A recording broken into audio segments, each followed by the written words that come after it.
ഗോതമ്പൊടിയും പൊട്ടറ്റോയും വെച്ച് നല്ല crispy potato snack ഉണ്ടാക്കിയാലോ. 2 കപ്പ് ഗോതമ്പ് പൊടിയാണ് എടുത്തിരിക്കുന്നത്. അതിലേക്ക് ആവശ്യത്തിന് ഉപ്പും കുറച്ച് ഓയിലും കൂടെ ഒഴിച്ച് നന്നായിട്ടൊന്ന് കുഴച്ചെടുക്കുക. ചപ്പാത്തി മാവിൻ്റെയൊക്കെ ഒരു പരുവത്തിൽ കുഴച്ചെടുത്താൽ മതി. അത് കുഴച്ചെടുത്തതിന് ശേഷം ഒരു 10 മിനിറ്റ് റെസ്റ്റ് ചെയ്യാൻ വേണ്ടി വെക്കുക. ആ സമയം കൊണ്ട് നമുക്ക് ഫില്ലിങ്ങിന് വേണ്ടിയിട്ടുള്ള പൊട്ടാറ്റോ ഒന്ന് പുഴുങ്ങിയെടുക്കാം.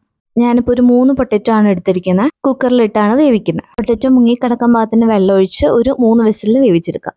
നന്നായിട്ട് വെന്ത പൊട്ടാറ്റോയിലേക്ക് ഉപ്പ്, കുറച്ച് മഞ്ഞൾപ്പൊടി, മുളക് പൊടി, ഒരല്പം ചാറ്റ് മസാല, കളറിന് വേണ്ടിയിട്ട് കുറച്ച് കാശ്മീരി പൊടി, പിന്നെ കോൺഫ്ലോർ ആണ് ചേർക്കുന്നത്. ലാസ്റ്റ് ഒരല്പം ഗരം മസാല. അപ്പോൾ മസാല റെഡി. ഇനി നമ്മുടെ മാവ് നന്നായിട്ടൊന്ന് പരത്തിയെടുക്കാം. ഞാൻ 2 ബോൾസ് ആയിട്ടാണ് ചെയ്യുന്നത്. ഇതുപോലെ നന്നായി പരത്തിയതിന് ശേഷം അതിൻ്റെ നടുക്ക് ഒരു പാത്രം വെച്ച് ചുറ്റും നമ്മുടെ പൊട്ടാറ്റോൻ്റെ ഫില്ലിങ് വെച്ച് കൊടുക്കുക. ഒരുപാട് കട്ടിയിൽ നമ്മൾ പരത്തിയെടുക്കേണ്ട ആവശ്യമില്ല. സ്പ്രെഡ് ചെയ്യാൻ എളുപ്പത്തിന് ആ സ്പൂൺ ഒന്ന് ഇടയ്ക്ക് വെള്ളത്തിൽ മുക്കിയാൽ മതി. ഇതുപോലെ നന്നായിട്ട് പരത്തി കഴിയുമ്പോൾ നടുക്ക് വെച്ചിരിക്കുന്ന ആ ടംബ്ലർ മാറ്റിയിട്ട് ഇതുപോലെ ട്രയാങ്കിൾസ് ആയിട്ട് കട്ട് ചെയ്യാം. ഇനി ഇത് അറ്റത്തുനിന്ന് ഇതുപോലെ നന്നായിട്ടൊന്ന് മടക്കി എടുത്തു കഴിഞ്ഞാൽ നമുക്കിതിനൊരു ക്രോസോണിൻ്റെ ഷേപ്പ് കിട്ടും.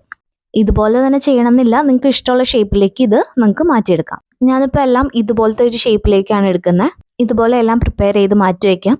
ഇനി നമ്മളിത് ബേക്ക് ചെയ്യാൻ പോകുന്നത് എയർ ഫ്രയറിലാണ്. എയർ ഫ്രയർ 180 ഡിഗ്രിയിൽ ഒരു 3 മിനിറ്റ്സ് പ്രീ ഹീറ്റ് ചെയ്തിട്ടുണ്ട്. അതിലേക്ക് ഒരല്പം ഓയിൽ സ്പ്രെഡ് ചെയ്തിട്ട് നമ്മൾ പ്രിപ്പയർ ചെയ്ത് വെച്ചിരിക്കുന്ന സ്നാക്ക് ഇതിലേക്ക് വെച്ച് കൊടുക്കാം. മുകളിലും ഒരല്പം സൺഫ്ലവർ ഓയിൽ ഒന്ന് സ്പ്രെഡ് ചെയ്ത് കൊടുക്കുന്നുണ്ട്. ഇനി 180 ഡിഗ്രിയിൽ തന്നെ 12 മിനിറ്റ്സ് ഒന്ന് ബേക്ക് ചെയ്ത് കഴിഞ്ഞാൽ നമ്മുടെ അടിപൊളി ക്രിസ്പി പൊട്ടാറ്റോ സ്നാക്ക് റെഡി ആയിട്ടുണ്ട്. എയർ ഫ്രയറിലായതുകൊണ്ട് തന്നെ വളരെ കുറച്ച് ഓയിൽ മാത്രം നമുക്ക് യൂസ് ചെയ്താൽ മതി. ഒരു 6 മിനിറ്റ്സ് കഴിയുമ്പോൾ നമ്മളിതൊന്ന് തിരിച്ചിട്ട് വീണ്ടും ഒന്ന് ഓയിൽ സ്പ്രെഡ് ചെയ്ത് കൊടുക്കുന്നുണ്ട്. അപ്പോൾ ഇതെല്ലാം ഈവൻലി ബേക്കായി കിട്ടും. ഇനി ഇത് ചൂടോടെ തന്നെ സെർവ് ചെയ്യാം. അപ്പോൾ കുട്ടികളൊക്കെ ഉണ്ടെങ്കിൽ എന്തായാലും ട്രൈ ചെയ്ത് നോക്കൂ.